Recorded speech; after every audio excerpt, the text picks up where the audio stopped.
Mga pagbasa ng mga salita ng makapangyarihang Diyos. Ang mga responsibilidad ng mga leader at manggagawa. Ang mga responsibilidad ng mga leader at manggagawa, 13. Ikalawa, pagsasabi ng mga salita at doktrina para ilihis ang mga tao at makuha ang kanilang pagpapahalaga. Ang ikalawang pagpapamalas ng mga tao, pangyayari at bagay na nagdudulot ng mga pagkagambala at kaguluhan sa buhay iglesia ay kapag nagsasabi ang mga tao ng mga salita at doktrina para ilihis ang mga tao at makuha ang pagpapahalaga ng mga ito. Karaniwan, pwedeng magsabi ng ilang salita at doktrina ang karamihan ng tao. Nagawa na ito ng karamihan ng tao. Dapat nating ituring ang karaniwang pangyayari ng pagsasabi ng isang tao ng mga salita at doktrina bilang resulta ng maliit na tayog at kawalan ng pagkaunawa sa katotohanan ng taong iyon. Hanggat hindi sila kumakain ng masyadong malaking oras, hanggat hindi nila sinasadyang gawin ito, hindi minomonopolisa ang usapan, hindi hinihinging hayaan lang sila ng lahat na sabihin ang anumang gusto nila, hindi hinihinging makinig ang lahat sa kanila at hindi inililihis ang iba at sinusubukang kuhain ang pagpapahalaga ng mga ito. Kung gayon, hindi ito maituturing na paggambala o panggugulo. Dahil ang karamihan ng tao ay walang katotohanang realidad, ang pagsasabi ng mga salita at doktrina ay isang napakakaraniwang pangyayari. Katanggap-tanggap ang pagsasalita ng medyo hindi naaangkop. Mapapatawad ito at hindi masyadong seseryosohin. Gayunpaman, may isang eksepsyon at ito ay kapag nananadya ang tao na nagsasabi ng mga salita at doktrina.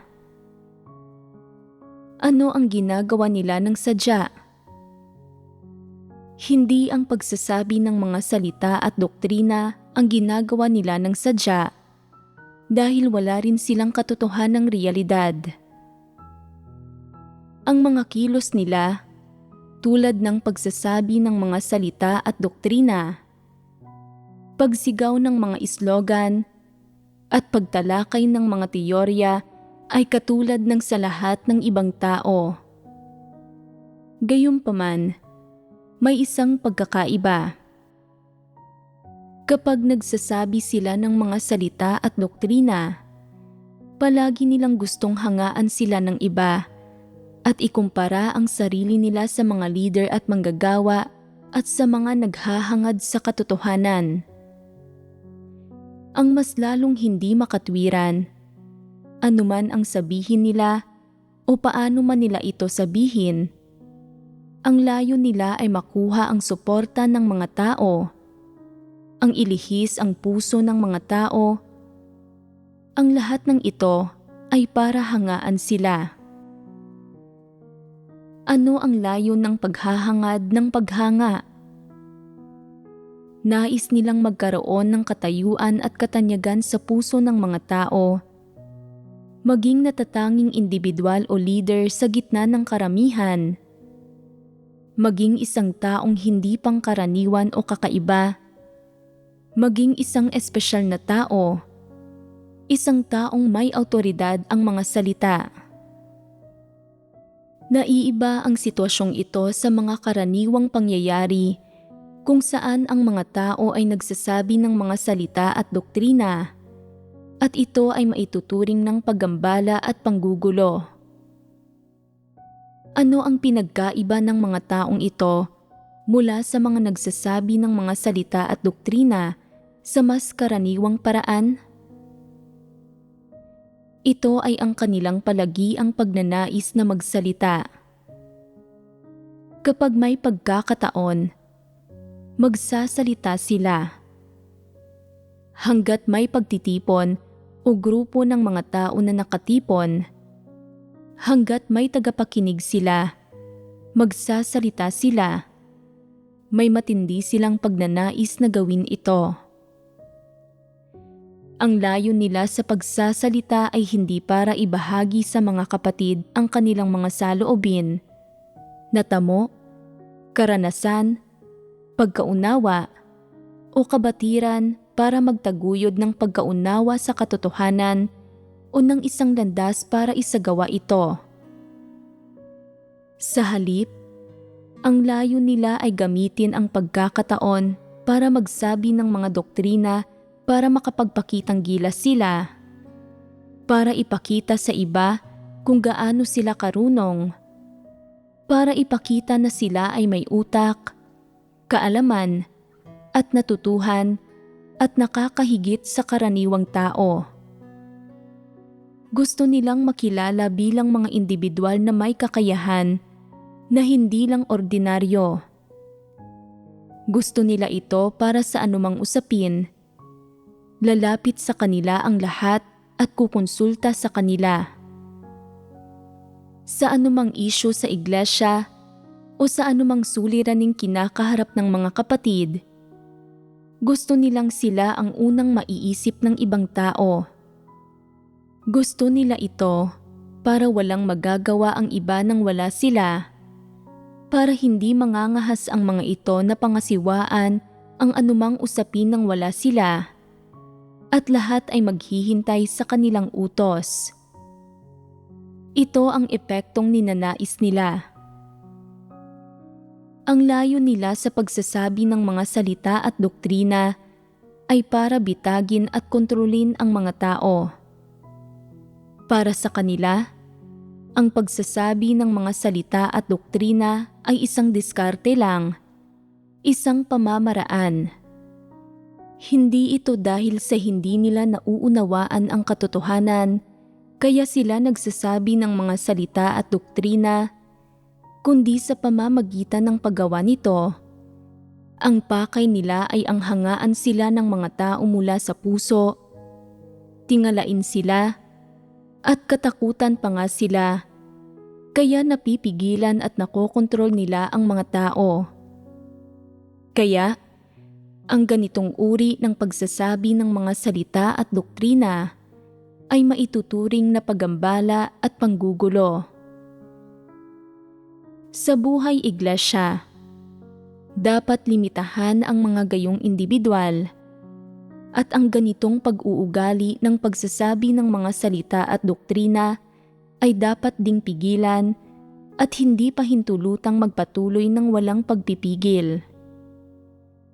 Maaaring sinasabi ng ilan, ang gayong mga tao ay dapat limitahan. Kung gayon, dapat pa ba silang bigyan ng pagkakataong magsalita? Sa usapin ng pagiging patas, pwede silang bigyan ng pagkakataong magsalita, pero sa oras na bumalik sila sa dati nilang gawi ng pagpapakitang gilas at malapit na namang lumitaw ang kanilang ambisyon, dapat agad silang pigilan para maging malinaw at kalmado ang isipan nila. Ano ang dapat gawin kung madalas silang nagpapakitang gilas sa ganitong paraan at madalas pa ring nabubunyag ang kanilang ambisyon at mahirap pigilan ang kanilang mga pagnanais? Dapat silang lubusang limitahan at pigilang magsalita. Kung walang gustong makinig sa kanila kapag nagsasalita sila, at ang kanilang tono at kilos, at ang tingin nila, at ang mga galaw nila ay kasuklam-suklam na marinig at makita para sa lahat, kung gayon, malubhang uri ng problema ito. Umaabot ito sa puntong tutol ang lahat. Hindi ba't dapat umalis na ang gayong mga tao na gumagampan sa papel ng isang hambingan sa iglesia? Panahon na para tapusin ang kanilang papel na ginagampanan. Hindi ba't ibig sabihin niyon ay natapos na nila ang kanilang pagseserbisyo? Ano ang dapat gawin kapag nagawa na nila ang huling bahagi ng kanilang serbisyo? Dapat silang alisin. Sa sandaling magsimula silang magsalita, parehong lumang bagay lang ang sinasabi nila na hindi mapigilan ng paglilimita. Pagod na ang lahat na makinig dito. Nagiging halata ang kanilang kahindik-hindik na mukha, ang mukha ni Satanas ng isang masamang dyablo. Anong uri ng mga tao ang mga ito? Sila ay mga antikristo. Kung paaalisin sila ng masyadong maaga, magkikimkim ng mga kuro-kuro ang karamihan ng tao at hindi sila makukumbinsi sa puso nila at sasabihin nila, walang pagmamahal ang sambahayan ng Diyos. Pinapaalis ang isang tao nang hindi man lang siya inoobserbahan sa loob ng ilang panahon, nang hindi siya binibigyan ng anumang pagkakataon na magsisi. Nagsabi lang siya ng ilang salita ng mga tagalabas, nagbunyag ng kaunting tiwaling disposisyon, at medyo mayabang siya, pero hindi naman masama ang mga intensyon niya. Hindi patas na tratuhin siya ng ganito. Gayunpaman, kapag ang karamihan ay nakakakilatis at malinaw na nakakaunawa sa diwa ng masasamang tao, nararapat na bang pahintulutan ang gayong masasamang tao na magpatuloy sa kanilang walang ingat na maling gawain, mga pagambala at panggugulo sa iglesia? Hindi ito patas sa lahat ng kapatid. Sa gayong mga kaso, nalulutas ang issue sa pamamagitan ng pagpapaalis sa kanila. Sa sandaling nagawa na nila ang kanilang huling serbisyo at nakikilati sila ng nakararami, hindi magkakaroon ng mga pagtutol ang karamihan ng tao kapag pinapaalis mo sila. Hindi sila magrereklamo o magkakamali ng pag-unawa sa Diyos. Kung may mga tao pa rin na nagtatanggol sa kanila, maaari mong sabihin, maraming ginawang kasamaan sa iglesia ang taong iyon. Inilarawan siya bilang isang antikristo at pinaalis. Pero masyado ka pa ring nakikisimpatya sa kanya. Iniisip mo pa rin ang kabutihang ipinakita niya sa iyo at ipinagtatanggol mo siya.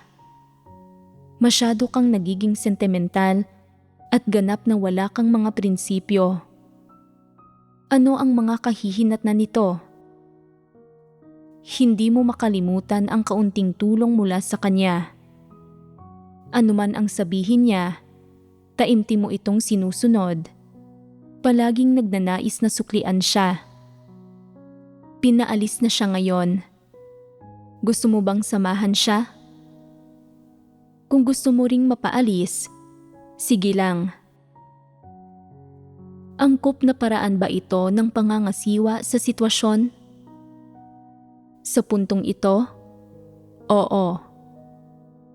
Kung palagi ang nagsasabi ng mga salita at doktrina ang mga gayong tao para ilihis ang iba, lubhang ginugulo ang mga tao na ayaw nang dumalo ng mga ito sa mga pagtitipon.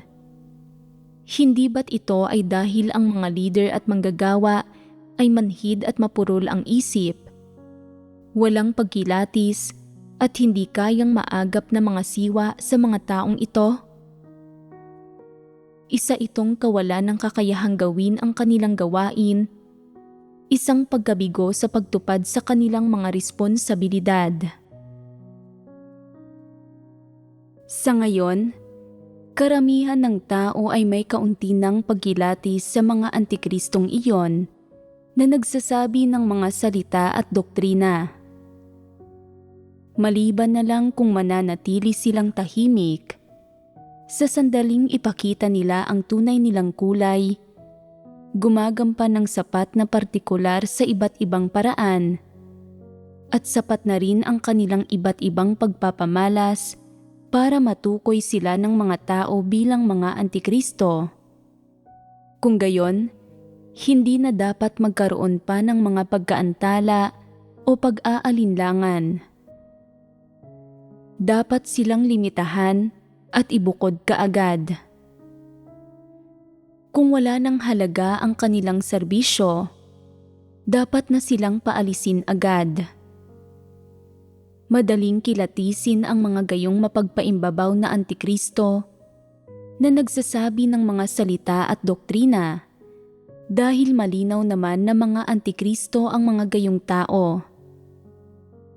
Sadyang palaging gusto ng ganitong klase ng antikristo na ilihis ang mga tao sa pamamagitan ng paggamit sa oportunidad na makapagsabi ng mga salita at doktrina para makamit ang kanilang layon na humawak ng kapangyarihan.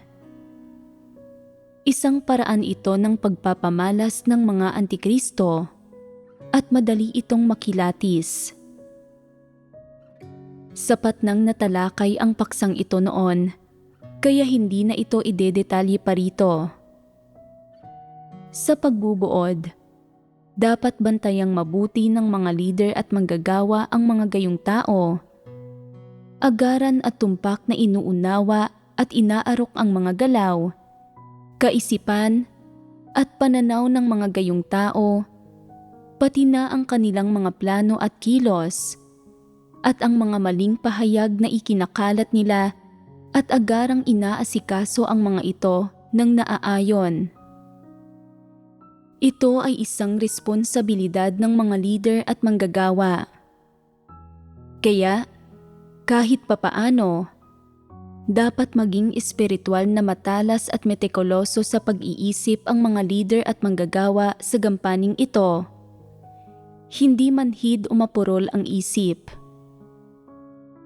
Kung inililihis ng isang antikristo ang maraming tao sa pamamagitan ng pagsasabi ng mga salita at doktrina sa panahon ng mga pagtitipon, at hindi pa rin ito nakikilala ng mga leader ng iglesia bilang antikristo at hindi nila ito mailantad o mapangasiwaan kaagad, isa itong pagkabigo na tuparin ang kanilang mga responsibilidad. Kung marami ng tao ang nailihis ng mga antikristo at hindi na nila nakikitang makabuluhan ang mga pagtitipon kapag hindi nila naririnig ang mga antikristo na nagsasabi ng mga salita at doktrina roon, at kaya ayaw nilang dumalo sa mga pagtitipon o ayaw pangang kumain at uminom ng mga salita ng Diyos at makinig sa mga sermon, mas gusto pang makinig sa pangangaral ng mga antikristo. Kung mapagtatanto lang ng mga leader ng iglesia ang kalubhaan ng sitwasyon at magsisimula silang gumawa ng aksyon at ituwid ang mga bagay-bagay kapag ganito na katinding nailihis at nakontrol ng mga antikristo ang mga tao, magdudulot ito ng lubhang pagkaantala. Maraming maaapektuhan na buhay pagpasok ng hinirang na mga tao ng Diyos dahil sa pagiging manhid at mapurol ng mga gayong huwad na leader. Kapag ang mga antikristo ay nahimay, nakilatis, at napaalis, maaaring ang ilang tao ay malihis at sumunod sa kanila. Maaaring sasabihin pa nga ng ilan, kung paaalisin mo sila, hindi na kami mananampalataya sa Diyos. Kung paaalisin mo sila, aalis kaming lahat. Sa puntong ito, nagiging ganap na malinaw na walang ginagawang anumang aktwal na gawain ang mga leader ng iglesia na isang matinding pagkabigo na matupad ang kanilang mga responsibilidad. Sa buhay iglesia, ang unang dapat gawin ng mga leader at manggagawa ay ang arukin ang kalagayan ng iba't ibang individual. Dapat maingat nilang obserbahan at unawain kung anong landas ang tinahak ng bawat individual na miyembro ng iglesia at ano ang disposisyong diwa nito sa pamamagitan ng pakikisalamuha, at agaran at tumpak na tuklasin at tukuyin kung sino ang tumatahak sa landas ng isang antikristo at kung sino ang nagtataglay ng diwa ng isang antikristo. Pagkatapos, dapat nilang tutukan ang mga individual na ito, bantayang mabuti ang mga ito, at agarang unawain at arukin ang mga pananaw at pahayag na ikinakalat ng mga ito, at kung anong mga aksyon ang kasalukuyang inihahandang isagawa ng mga ito. Kapag gusto ng mga ito na ilihis ang mga tao at bitagin at kontrolin ang mga ito, dapat mabilis na kumilos ang mga leader at manggagawa para pigilan ang mga individual na ito sa halip na pasibong maghintay. Kung maghihintay ka hanggang sa ibunyag sila ng Diyos, o hanggang sa malihis ang mga kapatid, o magkaroon ng pagkaunawa at pagkilati sa mga individual na ito bago mo ilantad ang mga antikristo, maaantala na niyon ang mga bagay-bagay. Kaya naman, sa pagbabantay laban sa mga antikristo, dapat magkusa ang mga leader at manggagawa na maunang umaksyon at maghanda ng maaga. Ang unang hakbang ay ang iangat at linangin ang mga taong medyo matuwid at kayang hangarin ang katotohanan. Ibig sabihin, diligan ng maayos at tustusan ang mga may tungkulin ng pamumuno sa iba't ibang item ng gawain at linangin sila na maging mga sandigan sa iglesia. Sa ganitong paraan lamang makakapagpatuloy ng maayos at walang sagabal ang iba't ibang item ng gawain ng iglesia at makakapagpatuloy sa paglaganap ang gawain ng ebanghelyo. Anuman ito, kung walang mabuting leader ang anumang gawain, nagiging napakahirap na maisakatuparan ito.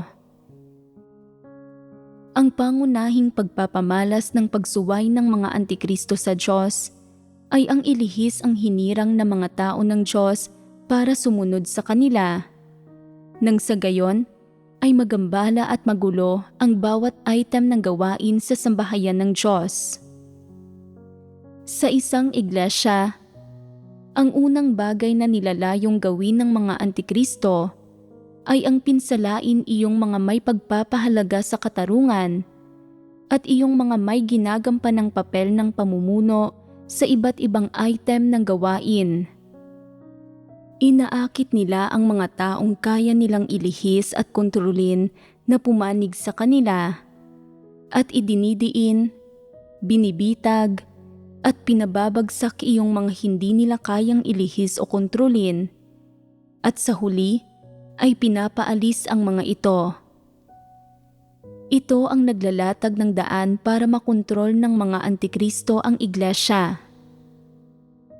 Una nilang pinababagsak ang ilang pangunahing individual na may kakayahang maghangad sa katotohanan.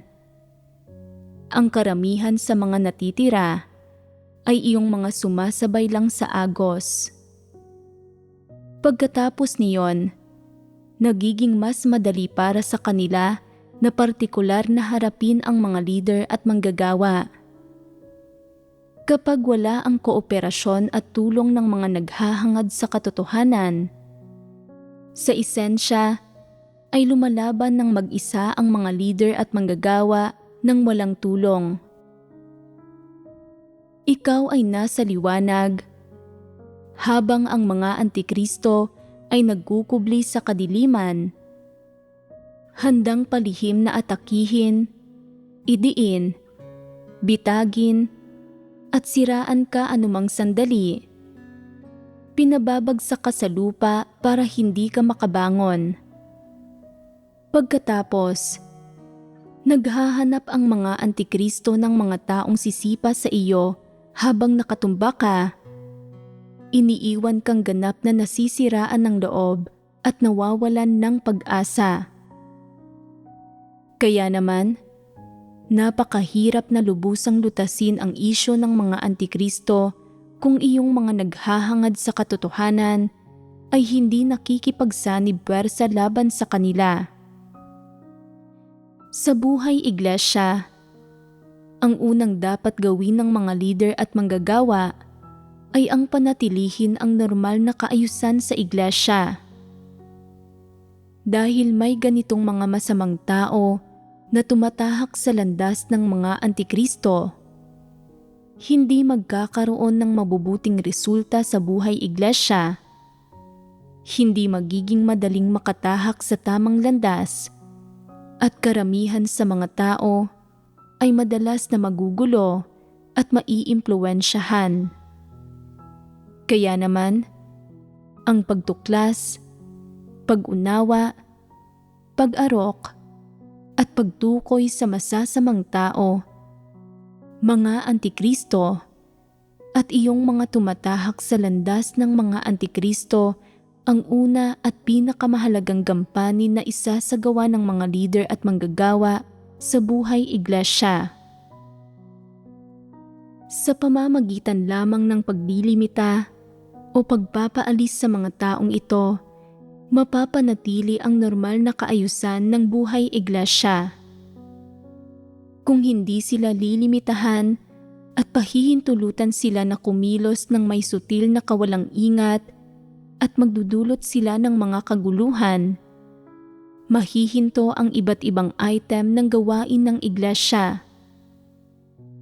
Dahil karamihan sa mga tao ay walang pagkilatis sa kanila at hindi malinaw na nakakaunawa sa kanilang diwa at nagugulo at nalilihis pa nga ng kanilang iba't ibang nakalilinlang na kaisipan at pananaw, mahirap para sa hinirang na mga tao ng Diyos na makatahak sa tamang landas at makapasok sa katotohanang realidad sa buhay iglesia. Kung sa panahong ito ay napakanormal ng buhay iglesia, ang hinirang na mga tao ng Diyos ay nagkakamit at umuusad sa pagkain at pag-inom ng mga salita ng Diyos at sa pagbabahaginan sa katotohanan. At sa wakas, ay mayroon na silang kaunting buhay pagpasok at kaunting katotohanang realidad. Pero pagkatapos, nililihis at ginugulo sila ng mga antikristong nagsasabi ng mga salita at doktrina. Kung gayon, hindi lang nawawala sa kanila ang kaunting dalisay na pagkaarok at tunay na pagkaunawa na bago lang nilang nakamit, kundi nakakatanggap din sila ng maraming paimbabaw na maling pananampalataya at maling paniniwala. Agad silang naguguluhang muli, gaya ng mga nagsasagwan na inaanod pabalik ng agos sa sandaling huminto sila sa pagsagwan na isang napakalaking problema. Hindi madali para sa mga tao na maisakatuparan ang paglago sa buhay. Maaaring abuti ng maraming taon bago makakita ng kaunting pag-usad at napakabagal nito. Mahirap para sa mga tao na makuha ang kahit kaunting tayog na mayroon sila. Hindi ito madaling makamit. Sa pamamagitan ng panlilihis at panggugulo ng mga antikristo, nawala ang kaunting tunay na pagkaarok ng mga tao.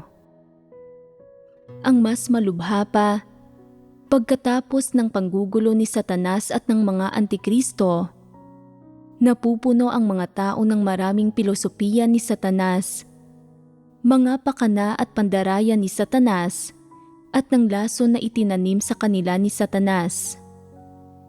Dahil sa mga bagay na ito, hindi lamang nabibigo ang mga tao na makilala ang Diyos at magpasakop sa Kanya, kundi sa kabaligtaran, nagsasanhi sa mga tao na magkaroon ng mga kuro-kuro at maling pagkaunawa sa Diyos at lumalayo sila sa Kanya, na lalong nagpapatindi sa mga tiwaling disposisyon ng mga tao. higit na inuudyukan ang kanilang pagkakanulo sa Diyos.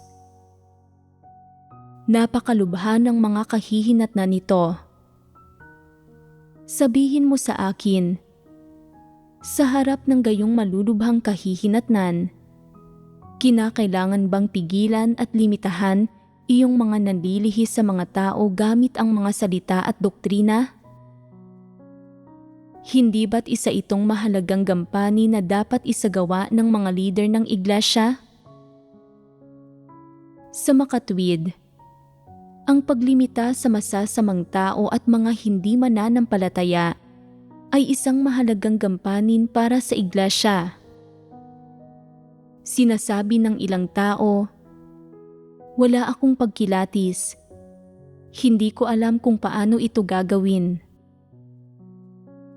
Sa katunayan, hanggat mayroon kang kagustuhan, hanggat maingat kang nag-oobserba, at palagi mong sinusuri ang mga intensyon at motibo ng mga tao, unti-unti kang magkakaroon ng pagkilatis.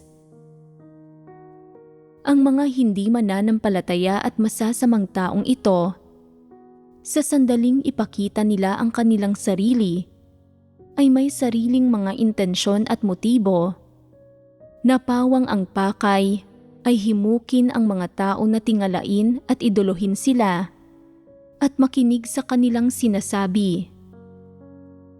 Kapag nahihiwatigan mo ang kanilang mga intensyon at motibo, ito ay pagkakaroon na ng kaunting pagkilatis. Kung hindi ka sigurado, maaari kang makipagbahaginan tungkol sa usaping ito sa ilang tao na medyo nakakaunawa sa katotohanan.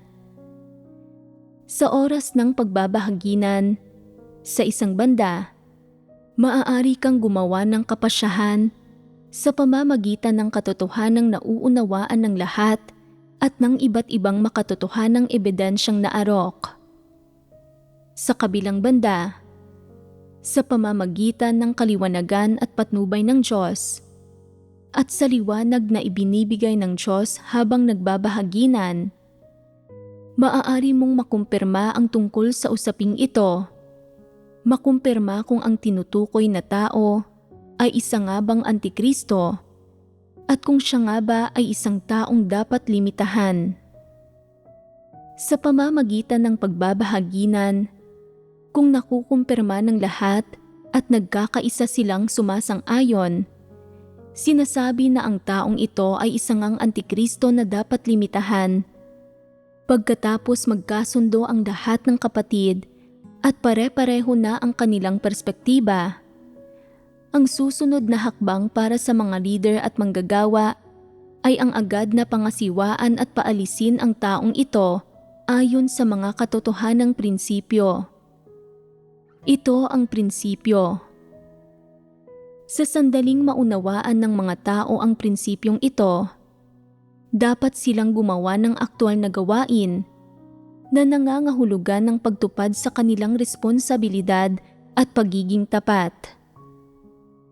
Ang pag-unawa sa mga prinsipyo ay hindi lang para ipangaral o isaulo ang mga ito, kundi para ilapat ang mga ito sa aktwal na gawain ng iyong tungkulin.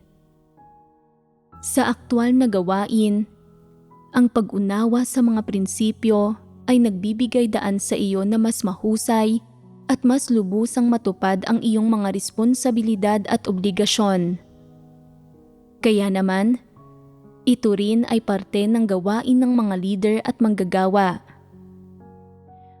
Upang mapanatili ang normal na kaayusan ng buhay iglesia at tulutan ang mga kapatid na mamuhay ng buhay iglesia ng normal at makapasok sa lahat ng katotohanang hinihingi ng Diyos. Kapag lumilitaw ang mga antikristong nagsasabi ng mga salita at doktrina, ang mga leader at manggagawa ang dapat unang tumindig para pigilan at limitahan sila. Para sa mga antikristong nagsasabi ng mga salita at doktrina, hindi ito tungkol sa paglilimita sa kanila dahil lang sa nagsabi sila ng ilang maling bagay. Kung ang matagalang obserbasyon o o ang puna ng nakararami at ang kanilang mga partikular na pagpapamalas ay sapat para matukoy na sila nga ay ang antikristong uri. Kung gayon, dapat na kumilos ang mga leader at manggagawa para pigilan at limitahan sila, at hindi sila dapat tulutang magpatuloy ng hindi napipigilan. Ang pagkonsinti sa kanila ay katumbas ng pagtutulot sa mga dyablo, mga satanas, maruruming demonyo, at masasamang espiritu na maghasik ng kaguluhan sa iglesia, na nangangahulugang ang mga gayong leader at manggagawa ay nagpapabaya sa kanilang mga responsibilidad.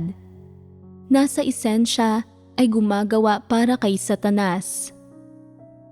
Natapos na ngayon ang pagbabahaginan tungkol sa pangalawang klase ng issue, tungkol sa mga paggambala at panggugulo sa buhay iglesia.